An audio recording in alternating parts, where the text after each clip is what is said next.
Bonjour à toutes et à tous, nous sommes le mercredi 9 décembre 2020, je suis Sarah Menei, vous écoutez Flash Foot sur Free Ligue 1 Uber Eats.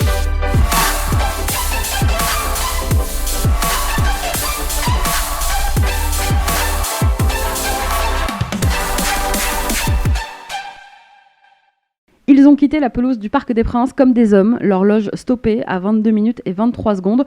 On ne joue plus. Si hier soir au Parc des Princes, le Paris Saint-Germain disputait une rencontre importante pour sa qualification en 8e de finale de Ligue des Champions, l'essentiel était ailleurs, parce que la lutte contre le racisme n'est pas un jeu et passe avant le foot, avant le résultat.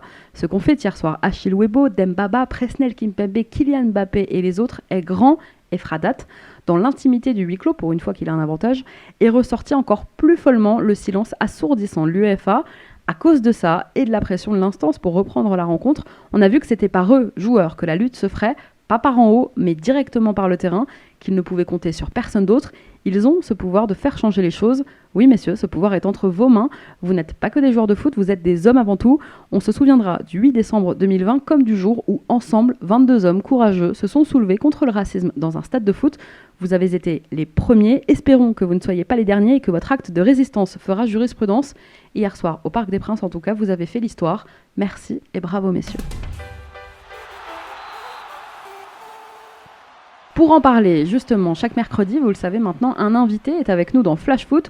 Aujourd'hui, c'est Landry Nguemo qui se prête au jeu, l'ancien stéphanois et bordelais, ancien aussi international camerounais. Bonjour Landry. Oui, bonjour Sarah. Landry, est-ce que tu étais devant le match hier soir ?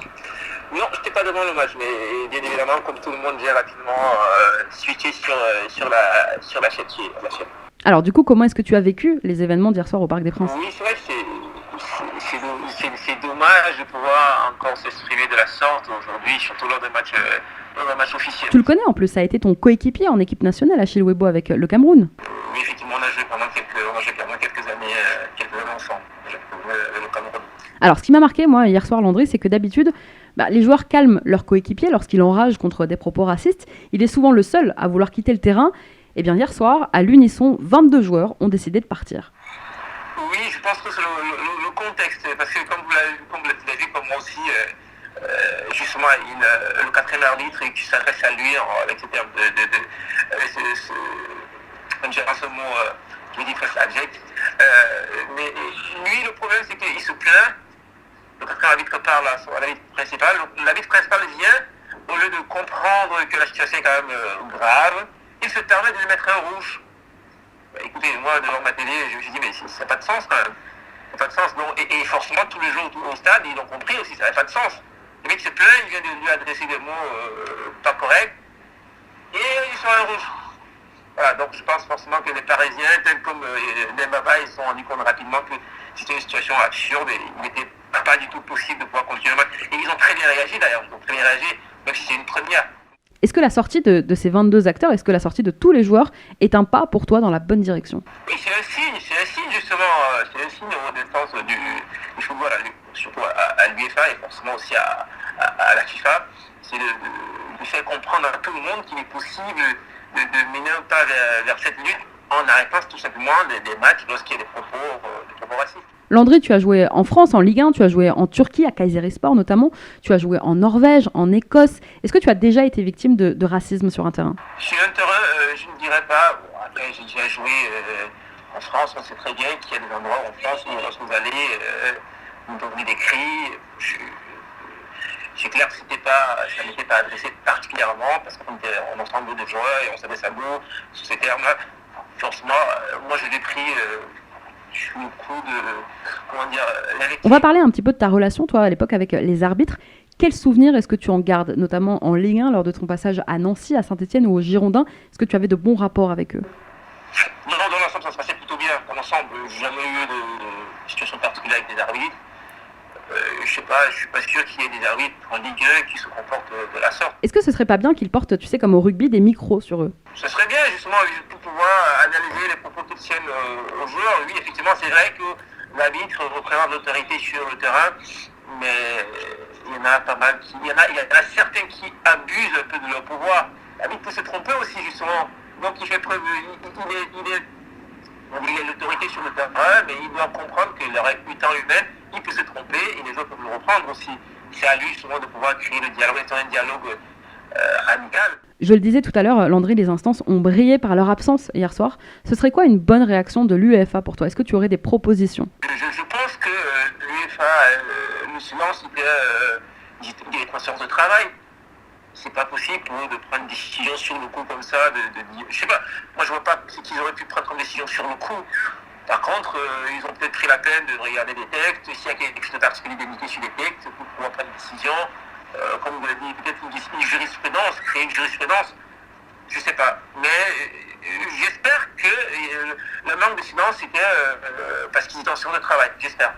Bon alors Landry, je le disais en intro, mais pour une fois que le huis clos est un avantage. Oui, ça c'est clair. Ça c'est clair pour une fois, c'est un avantage. On a plutôt écouté, effectivement. On va parler un peu de ton actu, Landry. Tu as arrêté ta carrière la saison dernière. Qu'est-ce que tu fais en ce moment? Aujourd'hui, de toute façon, j'ai déjà passé du GOS. J'ai passé un du GOS l'année dernière. Aujourd'hui, je me suis inscrit au BEF. Donc, je suis en train de le passer. J'espère que je validerai à la fin de l'année. Le BEF, tu passes donc tes diplômes pour devenir entraîneur. Et bien justement, dans ce milieu, en Ligue 1 et en Ligue 2, est-ce qu'il n'y a pas là aussi, tu trouves, un problème de représentativité avec quand même très peu de coachs issus des minorités? C'est un constat, vous l'avez dit. C'est un constat. Après, de là à dire que c'est un problème, je ne sais pas. Mais c'est un constat. Le constat, il est clair. Il y a, je pense que Patrick Vieira qui est... voilà. Mais bon, c'est un constat. Pour moi, c'est un constat. Et ce serait bien que ça change quand même. Est-ce qu'il a la volonté pour que ça change? Je sais pas. Je sais pas. Je sais pas. Mais le constat, il est là en tout cas. Merci beaucoup, Landry, d'avoir répondu à mes questions dans Flash Foot et je te souhaite bon courage pour la suite. Je crois qu'après avoir vu ça, on peut mourir tranquille. Enfin, le plus tard possible, mais on peut. Tous les mercredis, je vous raconte les coulisses d'un événement marquant de notre foot avec des archives, des témoignages. Aujourd'hui, on revient sur la liste des entraîneurs nantais de l'Erquita, le président du FC Nantes qui a bien du mal à stabiliser quelqu'un sur le banc des Canaries. Christian Gourcuff, limogé cette semaine, est le 14e à quitter le club nantais sous sa présidence. Certains collectionnent les timbres, les montres ou les conquêtes. Eh bien lui, ce sont les entraîneurs. Lorsqu'il y a 13 ans, en août 2007 exactement, Waldemar Kita reprend les rênes du FC Nantes. Michel Derzakarian en est déjà l'entraîneur. Et si Kita envisage de le remplacer, il ne le fera pas. Derzak va rester une saison, faire monter le club avant de se faire remercier après 3 journées de Ligue 1. Alors Derzak, il va revenir au club 4 ans après. Il restera en poste 4 ans d'ailleurs, entre 2012 et 2016. Un record de longévité pour un entraîneur de l'Erquita. En fin de contrat, lassé aussi par ses relations conflictuelles avec Waldemar Kita, il quittera finalement le club en juin 2016. Mais à son départ, petit coup bas pour son dernier match à la Beaujoire, Michel Derzakarian prend le micro, il veut adresser quelques mots à la tribune noire, sauf que dans le stade, retentit à ce moment-là une musique assourdissante qui masque sa prise de parole. Mais bon, il n'est pas rancunier, Derzak, regardez ce qu'il dira à son départ. L'histoire aujourd'hui, pour moi, elle finit bien, au contraire. Moi, je pars l'esprit tranquille, je remis le club en Ligue 1. Le stade, il se remplit, on fait 25 000 personnes de moyenne. Moi, je suis très heureux et très fier du boulot que j'ai accompli. Après Derzak, il y aura eu aussi Eli Bopp, une saison et puis il s'en va. En 2008-2009, Bopp ne peut empêcher la relégation des Canaries, il est remercié le 1er juin. Waldemar Kita va alors chercher Gernot Rohr, l'entraîneur finaliste de la Coupe de l'UEFA en 96 avec Bordeaux. Rohr qui ne restera en poste que 6 mois, il est vite remplacé par Jean-Marc Furlan, qui lui aussi est rapidement remercié. 9 matchs seulement sur le banc des Canaries pour Furlan avant d'être licencié en février 2010. Puis c'est l'ancien adjoint de Michel Derzakarian, Baptiste Gentilly, qui arrive. Il est le 3e entraîneur de l'Erquita. À l'issue de la saison 2010, il va même obtenir le maintien en Ligue 2 avant de se faire remercier à son tour, un an plus tard, en mars 2011. Cette même saison, c'est Philippe Anziani, ancien joueur des Canaries dans les années 80, qui sauve lui aussi le club de la relégation en national. Mais l'aventure se termine moins de 3 mois plus tard. Il sera resté 12 matchs au total, Anziani, sur le banc des Canaries. C'est alors Landry Chauvin qui arrive, l'objectif faire remonter désespérément le club en Ligue 1, mais après une 9e place de Ligue 2, il résilie son contrat en cours de saison. C'est là que Michel Derzakarian revient et fait remonter le club immédiatement après 4 saisons passées en Ligue 2. On l'a vu il y a quelques minutes, Derzak a quitté définitivement Nantes en juin 2016. C'est René Girard qui le remplace et qui perpétue la tradition puisqu'il est licencié 6 mois plus tard, en décembre 2016. Waldemar Kita va alors chercher Sergio Conceição au Vitória Guimarães au Portugal. Je suis vraiment content et je dois dire merci à M. Kita pour la confiance de représenter un club comme Nantes avec toute l'histoire dans le foot, principalement le foot français, mais aussi en Europe. Et je suis vraiment content et motivé pour cette challenge. Le Portugais va redresser le club de manière assez spectaculaire, il va enchaîner les succès Conceição. L'histoire d'amour avec les supporters nantais est totale, mais voilà, la réussite attire les projecteurs et Conceição est débauché quelques mois plus tard par Porto. Champion d'Angleterre 1 an plus tôt avec Leicester, c'est Claudio Ranieri qui prend la succession du Portugais.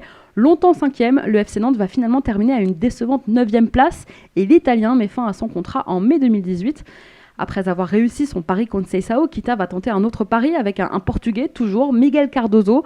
Sauf que cette fois, ça marche pas aussi bien. Les résultats ne sont pas bons. Cardoso est remercié en octobre 2018 après 8 petits matchs seulement. Et puis à la jeunesse de Cardoso succède la grande expérience de Vaïd Halilović. Et là, on se dit, ça va jamais marcher. Vu le caractère des deux, comment Vaïd et Kita vont-ils s'entendre ? C'est impossible. La conférence de presse de présentation est mémorable. Kita est là. Écoutez sa réaction d'ailleurs à l'époque lorsqu'un journaliste demande à Vaïd, qui est à côté de lui, s'il n'a pas peur d'un futur conflit avec son président. Philippe, vous êtes vraiment culotté de poser des questions comme ça. J'ai jamais fait. Je l'ai jamais fait. Ouais. Vous êtes culotté quand même. Hein. Mais non, on va parce que c'est souvent qu'il il peut pas. On a discuté. Non, mais j'ai jamais dit. C'est un provocateur. On sait très bien. Non, mais ça va. Arrêtez de faire de polémique. Arrêtez. Non, il faut pas non plus. Avec Vaïd, on attend. On va se laisser comme ça, manque de respect. Vous manquez de respect à mon égard. On est là pour travailler ensemble. C'est ça, c'est sûr. Peut-être vous tous entendez que je conflit avec. Peut-être, je ne sais pas. Mais c'est ce qu'ils attendent, c'est pour ça cette provocation. Non. Mais que vous sachiez, que vous rassure, président, on peut discuter comme ça. Mais sur le plan sportif, comment on va se traîner, qui va jouer, c'est Vaïd. Il faut que vous rassurez. Il faut rassurer, il faut pas rentrer ça, caricaturer, ça. C'est inadmissible. Bon, alors finalement, il y aura moins d'étincelles que prévu entre les deux. Mais malheureusement, cette saison sera aussi marquée par un terrible événement. On va débuter, messieurs, par le drame qui touche donc le monde du foot depuis ce matin. C'est la disparition d'Emiliano Sala, l'attaquant de 28 ans qui jouait à Nantes cette saison et qui s'était engagé à Cardiff. Hier, il a fait de l'aller-retour à Nantes pour récupérer ses affaires, pour dire au revoir également à ses anciens partenaires. Et en fait, l'avion dans lequel il se trouvait, lui et un autre passager ainsi que le pilote, l'avion qui le ramenait à Cardiff a disparu des radars dans la soirée d'hier soir. Vaïd s'en va et Valdemar Kita recrute Christian Gourcuff qui sera donc resté en poste 1 an et demi.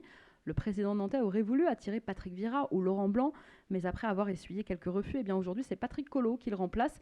Alors jusqu'à quand ?